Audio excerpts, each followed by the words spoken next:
kalamuka yadullu ala ma fi qalbika.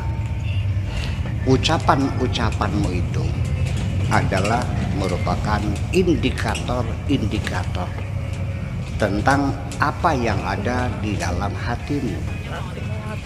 Hatimu sedang sedih, engkau mengucapkannya sesuatu yang sedih. Hatimu sedang gembira, ya ucapanmu ya menunjukkan kegembiraan.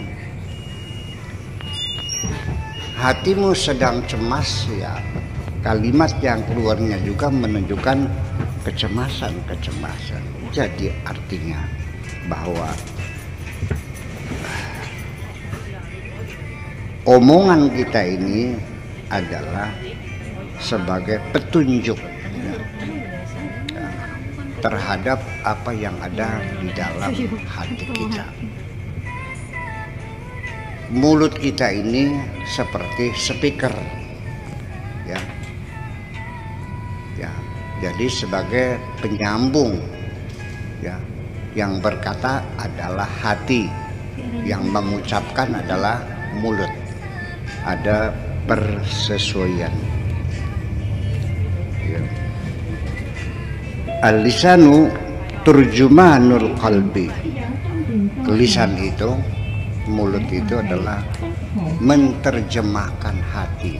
Juru bicaranya hati, juru terjemahnya hati, interpreternya hati. Kamu belum datang, Bro? Belum datang. Kamu belum datang? Belum. Hah? Dijemput kan? Iya. Siapa yang jemput?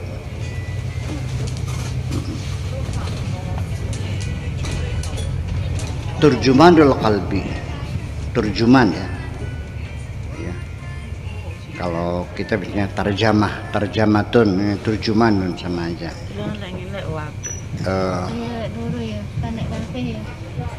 Tambahan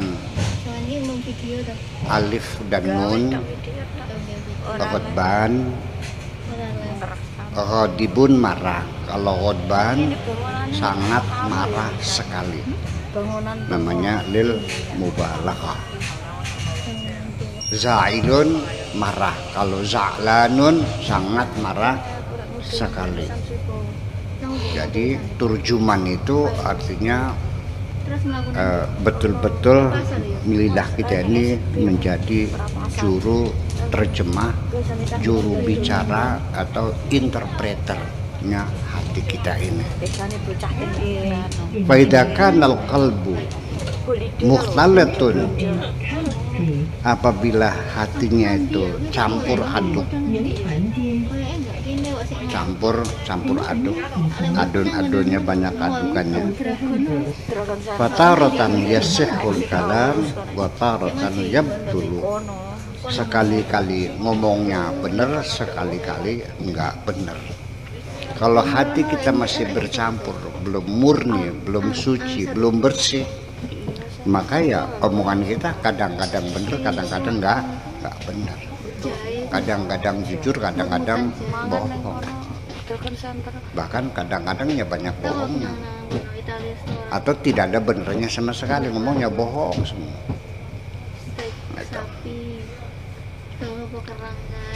Jadi artinya ya sementara makanya namanya al-khabar itu yahtamilus sidqa wal kidba. Semua omongan, siapa saja yang ngomong itu jangan dulu dipercaya terburu-buru, jangan dulu ditolak terburu-buru. Coba diteliti dulu, karena semua berita itu yahtamilus sidqa wal kidba. Semua berita bisa benar, bisa tidak benar. Jangan sampai kita kecewa menolak kebenaran atau kita kecewa menerima kebohongan. Jadi yang berhati-hati adalah siapa saja orang ngomong ya setantannya bisa benar bisa tidak benar. Kalau yang ngomong kiai gimana? Sama aja. Tukang becak sama aja. Gak ada urusan. Sama saja kok semuanya itu. Lalu La taqdiru taghayyura syai' amma huwa wa ukhra. Ya. Kamu tidak akan mampu untuk merubah apapun dari aslinya menjadi yang lain. Ya aslinya ya begitu. Udah. Semua ya kita ini yang jadi pohonnya biarlah jadi pohon, yang rumah jadi rumah, yang jadi batu tetap jadi batu. Tidak akan bisa berubah. Ya, kalau sudah, makanya dalam peribahasa dikatakan kalau watuk ada obatnya, kalau watek ada obatnya.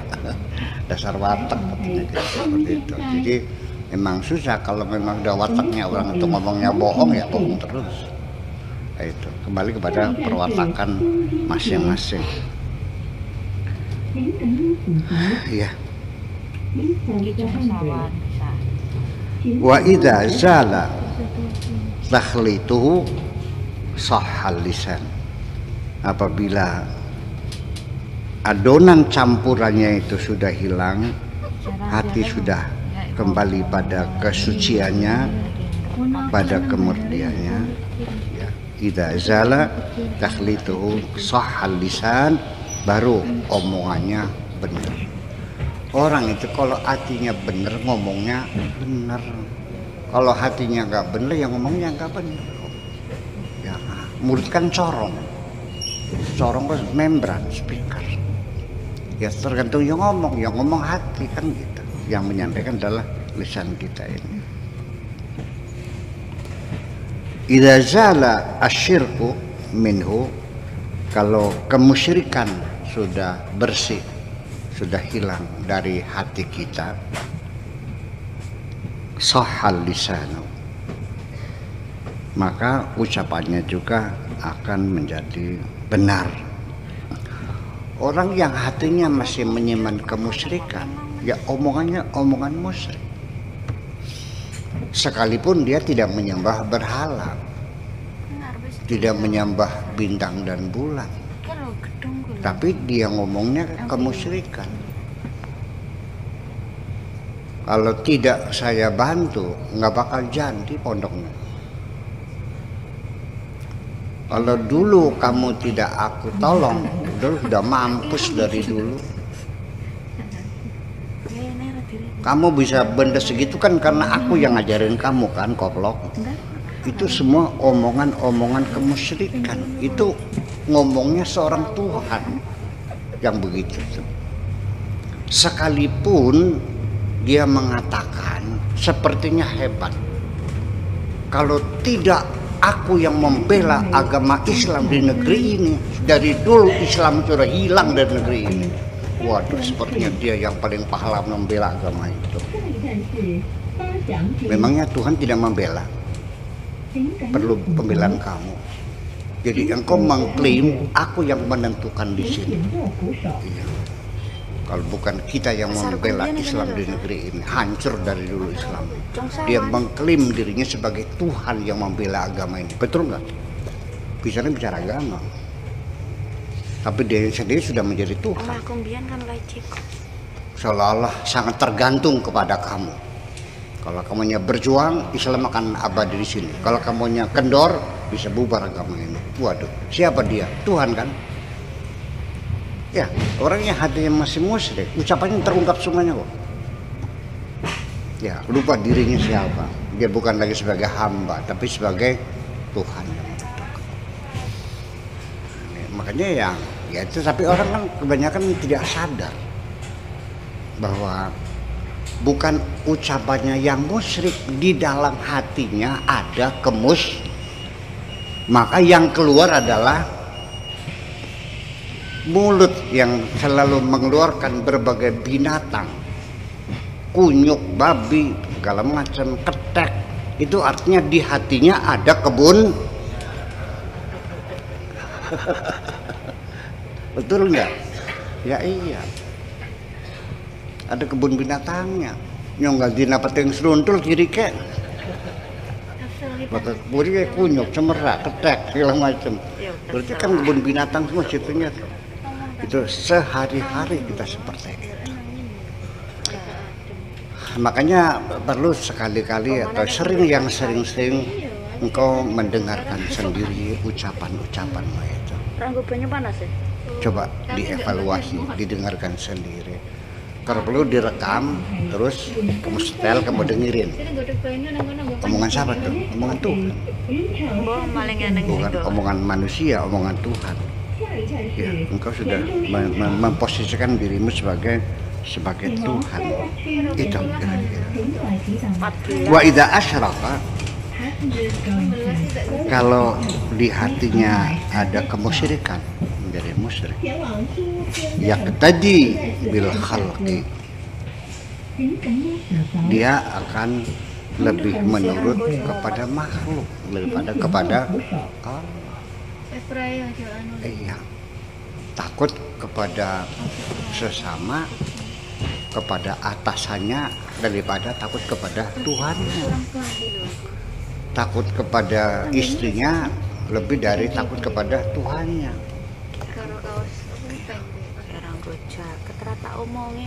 Kata Allahnya ngajak kita ke barat, kata makhluk ngajak ke timur, kita ikut ke timur. Ya, lebih nurut kepada makhluk daripada Allah. Kenapa? Ya karena masih mendua di dalam hati kita sendiri. Ya, Tuhannya tidak satu, mendua. Semuanya taghayyar wa tabaddala wa ta'assara wa kadhiba, akan menjadi berubah, akan berganti, akan menjadi terpuruk dan juga berdusta. Titik. Minal mutakallimin, termasuk mutakallimin.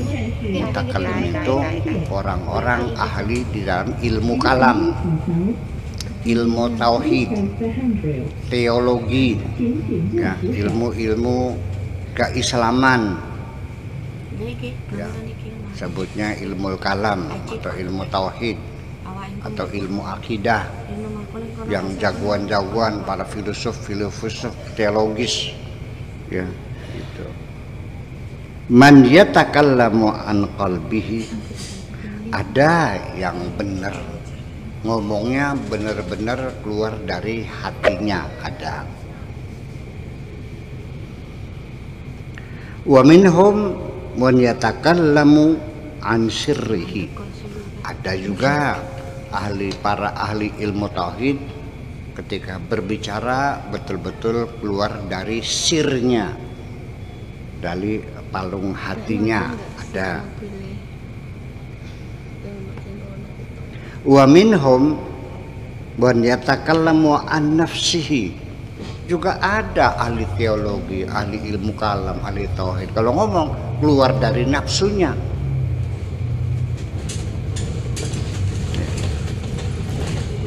Wahawahu, dan hawanya. Wa syaitanihi, yang ngomong setannya. Wa adatihi, dan kebiasaan-kebiasaannya. Orangnya ahli ilmu kalam, mutakallim, tapi kalau ngomong bukan dari hatinya, dari setannya yang ngomong. Pasti kayak voice. Iya, itulah. Jadi artinya bahwa kita mesti berhati-hati bahwa tidak semudah itu kita mengklaim kenal Allah. Iya, iya, sesungguhnya ya. Begini ya. Kalau hatimu berkualitas, pasti ucapanmu berkualitas. Betul nggak? Perbuatannya berkualitas. Kalau kamu goblok, ya kelakuannya goblok. Cara melihatnya saja pelangap-pelongo.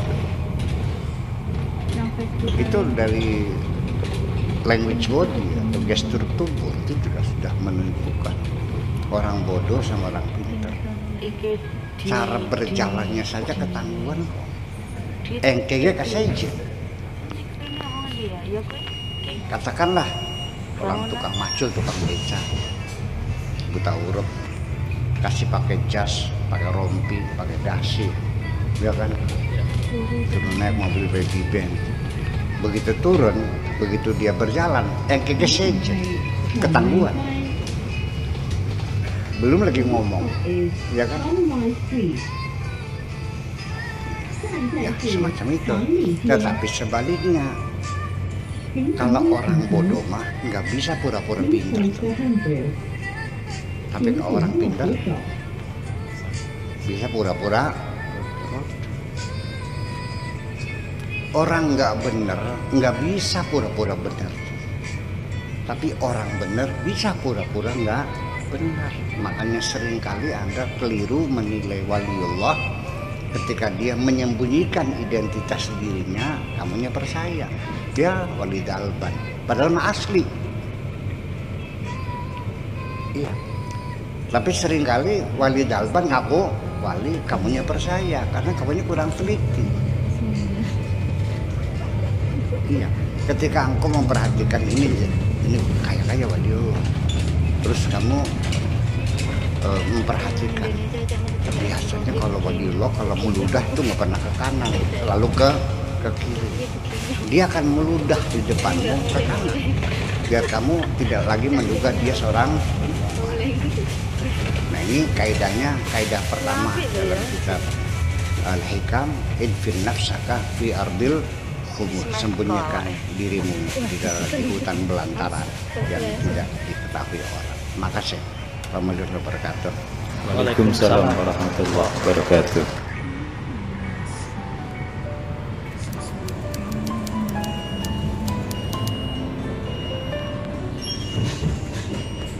Aku hanya ingin berbagi kebahagiaan dan tidak menggurui siapapun. Terlalu sulit bagiku untuk menyalahkan siapapun. Akan tetapi apabila ada orang yang ingin mengisi raportku, tentu aku sangat gembira sekali. Dan kujamin aku tidak akan sakit hati sedikit.